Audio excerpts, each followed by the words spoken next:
Hello everyone, welcome back to my channel Vidhi की पाठशाला और मैं हूं डॉक्टर वत्सला शर्मा। आज मैं डिस्कस करने जा रही हूं आपके साथ एक बहुत ही इम्पॉर्टेंट टॉपिक को। और आज हम डिस्कस करेंगे that what is the difference between directory and mandatory statutes, यानी कि निर्देशात्मक कानून तथा आदेशात्मक कानून में क्या अंतर है। देखिए, इसको मैंने 4 पॉइंट्स के थ्रू आपको समझाने की कोशिश की है, तो एक एक पॉइंट को अब हम डिस्कस करते हैं।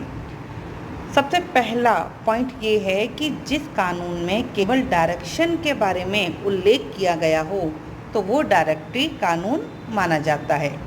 ठीक है, यानी कि जहाँ पर केवल कुछ डायरेक्शंस दे दी गई हों, लेकिन उन डायरेक्शन के साथ यदि क्लियरली रेस्ट्रिक्शंस भी लगाए गए हों, यानी कि स्पष्ट अनुबंध भी दिए गए हों, और उन डायरेक्शन को यदि नहीं फॉलो किया जाए तो जो स्टैट्यूट है वो वाइड हो जाए, यानी कि शून्य हो जाए, तो वो स्टैट्यूट मैंडेटरी स्टैट्यूट यानी कि आदेशात्मक कानून माना जाता है।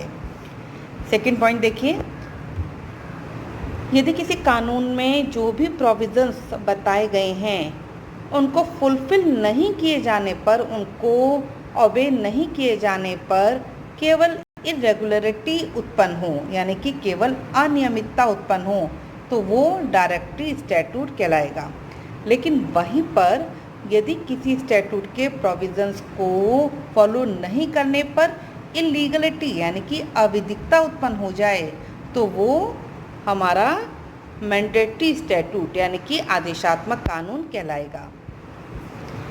नेक्स्ट देखिए, जो डायरेक्टरी स्टैट्यूट हैं उनके प्रोविज़न्स को पालन किया जाना ही, केवल हमने वो डायरेक्शन देख ली, उनको हम फॉलो करना ही सफिशेंट है।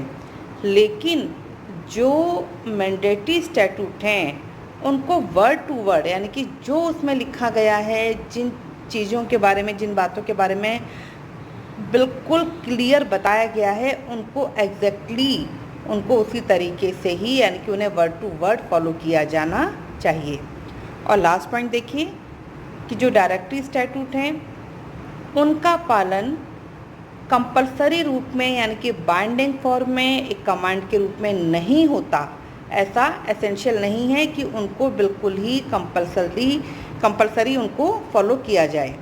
लेकिन वहीं पर जो मैंडेटरी स्टैट्यूट हैं उनको बिल्कुल कंपलसरी एक बाइंडिंग फॉर्म में उनको फॉलो करना ज़रूरी है, और यदि नहीं किया जाएगा तो उसका वॉल्यूशन होने पर पनिशमेंट दी जाएगी उस व्यक्ति को जिसने भी इस मैंडेटरी स्टैट्यूट के प्रोविज़न्स को फॉलो नहीं किया है।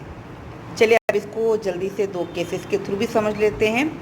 पहला केस हम डिस्कस कर रहे हैं Punjab cooperative bank limited Amritsar versus commissioner income tax of Lahore, और ये हमारा केस है 1940 का। और इस केस में प्रिवी काउंसिल ने कहा कि ये एक बिल्कुल सर्टेन रूल है कि किसी भी मैंडेटरी जो स्टैट्यूट है उसको वर्ड टू वर्ड ही फॉलो किया जाना चाहिए, और जो डायरेक्टरी स्टैट्यूट हैं उनके प्रोविज़न्स को वर्ड टू वर्ड पालन करने की ज़रूरत नहीं है। और एक इसी तरीके से देखिए एक लीडिंग केस और है हरि विष्णु कामत वर्सेस अहमद इसाक 1955 का। और इस केस में सुप्रीम कोर्ट ने मैंडेटरी और डायरेक्टरी प्रोविज़न्स में डिफरेंस करते हुए कहा कि जो मैंडेटरी जो प्रोविज़न्स हैं उनको वर्ड टू वर्ड और स्ट्रिक्टली उनको फॉलो किया जाना चाहिए, जबकि जो डायरेक्टरी प्रोविज़न्स हैं उनको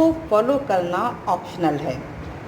और जो मैंडेटरी प्रोविज़न्स हैं, क्योंकि हमने पहले ही कहा कि वो कंपलसरी हैं, तो उनको यदि नहीं फॉलो किया जाएगा तो वहाँ पर जो भी व्यक्ति नहीं फॉलो करेगा उसको पनिशमेंट दी जाएगी, ये दंडनीय होगा। लेकिन जो डायरेक्टरी स्टैट्यूट हैं उनको फॉलो नहीं करने पर पनिशमेंट का प्रोविज़न नहीं है। तो आशा करती हूँ कि आपको डायरेक्टरी और मैंडेटरी स्टैट्यूट के बीच में क्या डिफरेंस है क्लियर हो गया होगा। Thank you so much for watching the video.